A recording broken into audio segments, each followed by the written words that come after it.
Je commence avec quoi? Ça va faire une belle sauce, beaucoup trop liquide. Ah, non, ça marche pas. Finalement, on va le calculer, je pense. Ça, c'est quand Dave, il décide de pas calculer rien. Ça, c'est de la sauce. Pas sûr que vous tremperiez vos patates là-dedans. 3, 2, 1.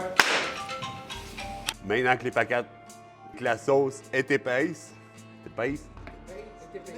Yo les boys, c'est Grumpy Dave, comment ça va? Je suis content de te voir aujourd'hui. Tu fais le bonheur de ma journée. Aujourd'hui, on essaye les recettes potluck. Les recettes potluck, c'est bien simple. C'est quand ton chum te dit « Hey, viens manger à la maison, mais emmène un petit quelque chose. » Au lieu d'emmener le traditionnel sac de chips, là, emmène donc ce que je vais concocter aujourd'hui. Ça va être bien meilleur dans la bouche, puis tes chums vont capoter. Maintenant, on commence avec une recette de croque-monsieur dans une patate. Check bien ça, c'est ce qu'il te faut pour la faire. Vous allez avoir besoin de patates, assez pour remplir une poêle de fond.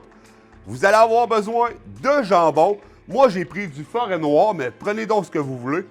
Aujourd'hui, j'y vais aussi avec du fromage emmental. Vous avez vu, j'ai coupé des morceaux de fromage, mais j'ai aussi râpé du fromage emmental. Fait que c'est spécial emmental. Vous allez avoir besoin d'un peu d'huile d'olive et des petites baguettes. Je vous montre tout de suite pourquoi.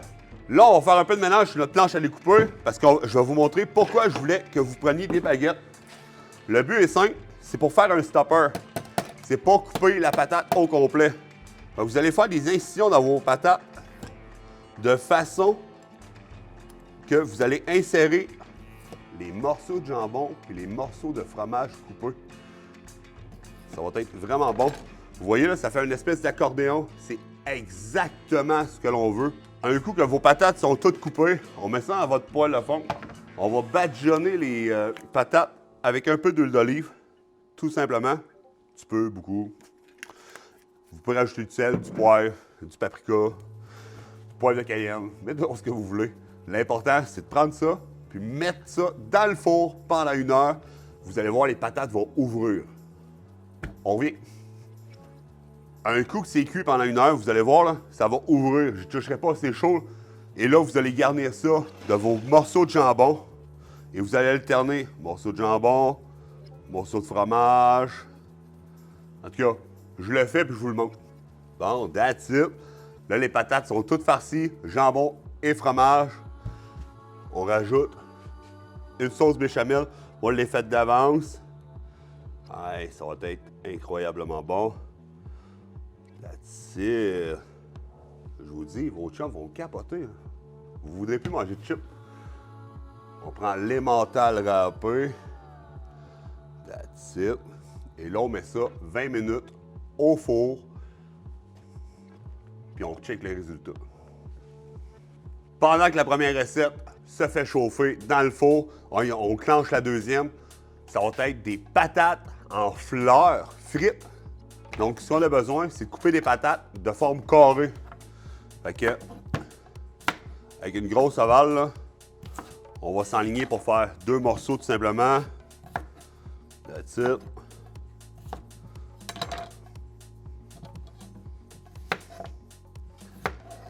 Ça va être beau, ça.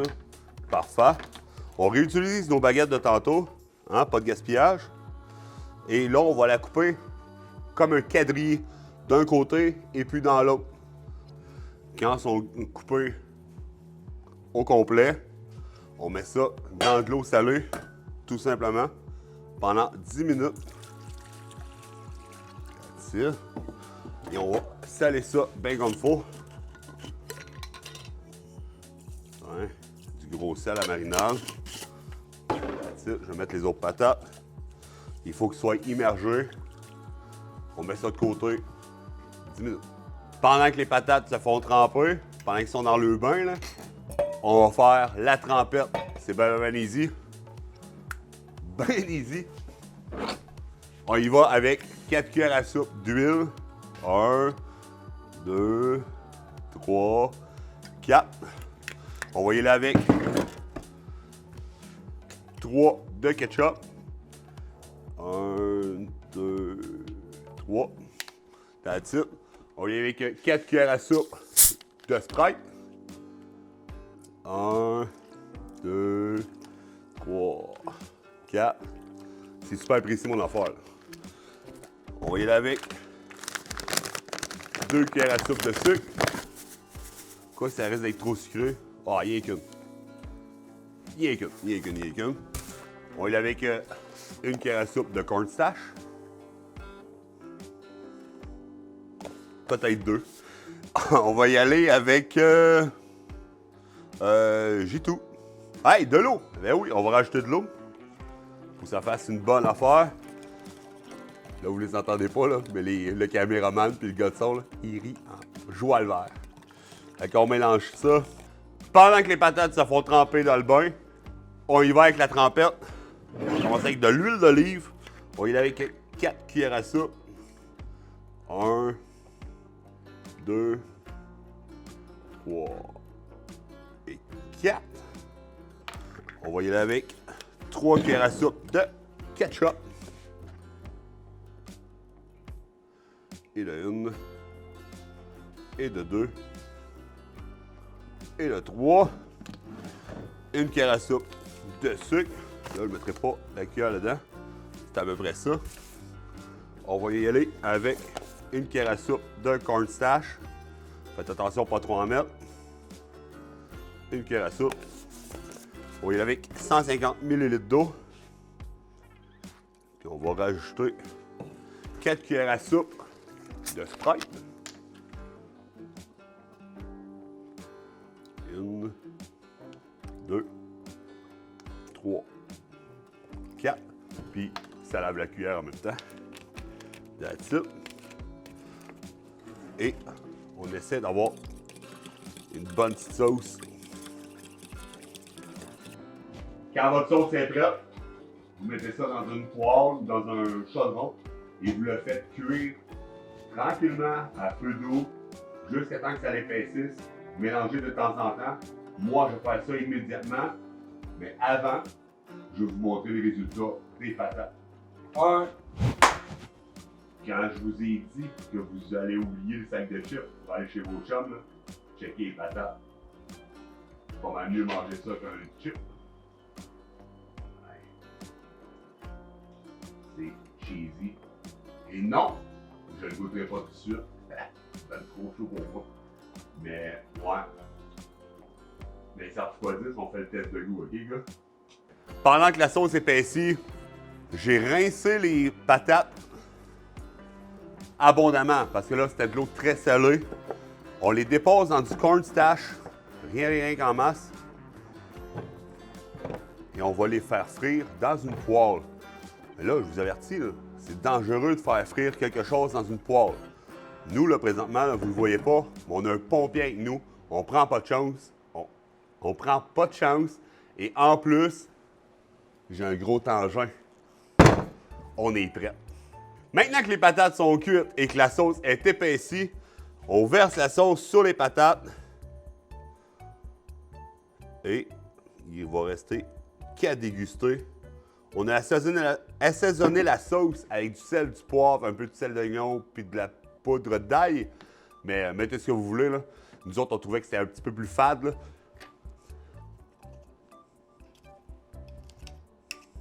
On va mettre un peu de sauce dessus.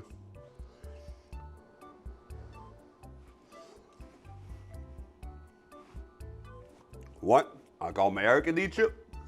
Là, tant qu'à goûter les patates en fleurs, on va toujours bien goûter à nos croque-monsieur dans une patate.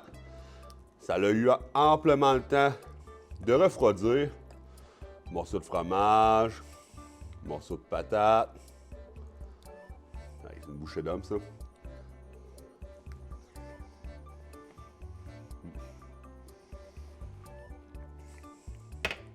C'est validé. C'est vraiment validé. Là, on y va avec des œufs cuits durs à la chinoise. J'ai vu ça sur les réseaux sociaux. Je me suis dit, on l'essaye ensemble. Puis ça s'emmène très bien partout. Au lieu d'emmener des petits œufs à la coque, comme ma tante Rolande a fait là, avec sa petite mayonnaise par-dessus. Non, on en fait une version un petit peu plus à la chinoise. Vos amis n'en reviendront pas. C'est bien simple. J'ai pris des œufs cuits durs. Si vous ne savez pas comment les faire au air fryer, dans le petit en haut ou dans la description en bas, je vais vous mettre le lien de la vidéo du air fryer que j'ai fait. Vous allez savoir comment faire. Sinon, ben, prenez la méthode que vous voulez. Mais il faut des œufs cuits durs. Vous allez faire des petites incisions dessus sans le couper au complet. C'est juste pour faire rentrer la petite marinade dedans. Mais bon, on fait les incisions. On met ça dans la poêle. Quand ils sont tous incisés, on les fait revenir. On veut qu'ils soient caramélisés, un petit peu bruns, réchauffés. Et ensuite, on clenche le reste avec la sauce. Je vous reviens. Un coup, vous avez fait revenir les œufs dans la poêle.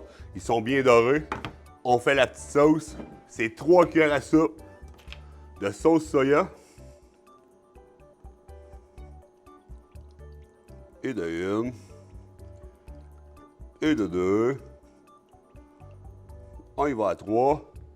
Là, je sais pas si votre épicerie préférée va avoir de la sauce d'huître, mais c'est une cuillère à soupe. Qui finalement coule moins que je pensais. Comme ça. On va y aller aussi avec une canne de Coke. Pas du Pepsi, du Coke. Cette vidéo n'est pas sponsorisée par Coke. Mais pourquoi pas? C'est le fun. Donc, that's it. Et là, on retourne sur le rond. On laisse ça épaissir. Les œufs vont vraiment se mélanger dans le mélange. Et je vous reviens quand ça l'épaissit. Pendant que la sauce avec les œufs épaissit, on va y aller avec un camembert dans un pain. Je vous montre ça tout de suite. On va creuser un trou pour insérer le camembert.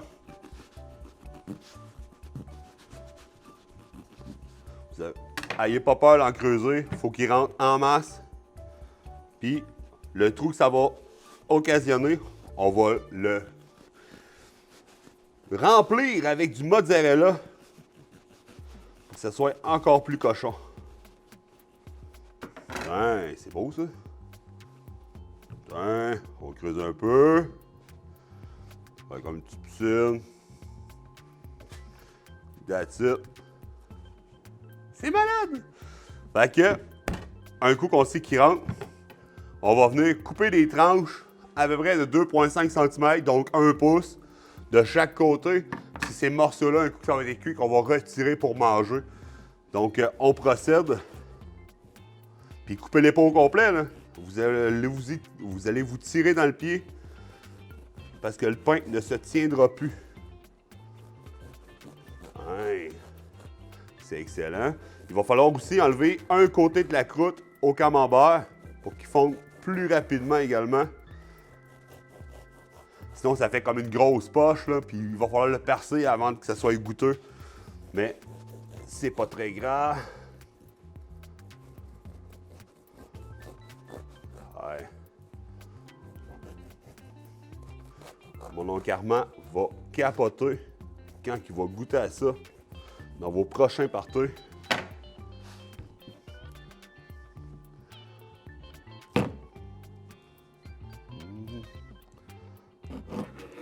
That's it. On met ça comme ça. Avec ça rentre, c'est parfait. N'oubliez pas de préchauffer votre four à 425 degrés. Puis on va mettre le pain à peu près 20-25 minutes, le temps qu'il fonde en masse puis qu'il cuise. Là, on sait que ça rentre, fait qu'on va assaisonner le tout. Fait que là, on va mettre un peu d'huile d'olive. Pas grave si on le détrempe. Et ça va cuire. On va y aller avec un petit peu de feuilles d'origan. C'est au goût, là. Mettez donc les épices que vous voulez. C'est pas moi qui va venir vous taper sur les nerfs durant votre partie pour vous dire que vous n'avez pas fait la bonne affaire. J'ai rajouté un petit peu de sel d'ail également. Je vais aller avec un peu de mozzarella dans le fond. Le brie. Je vais rajouter de l'huile d'olive pour que ça soit cochon. Et on remet tout ça par-dessus. Ça va fondre, ça va remplir les trous qu'on a créés. Et on met ça sur une tôle à biscuits avec un papier parchemin direct dans le four. Maintenant que les œufs ont vraiment imbibé de leur sauce, on va faire ça avec quelques graines de sésame. On va aussi ajouter échalote que je n'ai pas. Mais vous pouvez mettre ce que vous voulez, là, ciboulette, n'importe quoi. Tout pour pimenter un petit peu vos choses. Mais j'essaie ça comme ça.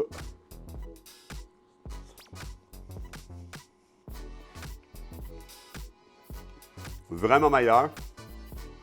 Ça fait vraiment changement des œufs traditionnels à la coque. C'est vraiment à essayer, les gars. That's it. Le brie est cuit. Hey, ça a l'air vraiment cochon. Hey, regarde ça. C'est incroyable. J'ai peut-être un petit peu abusé sur le mozzarella au début, là. Mais santé.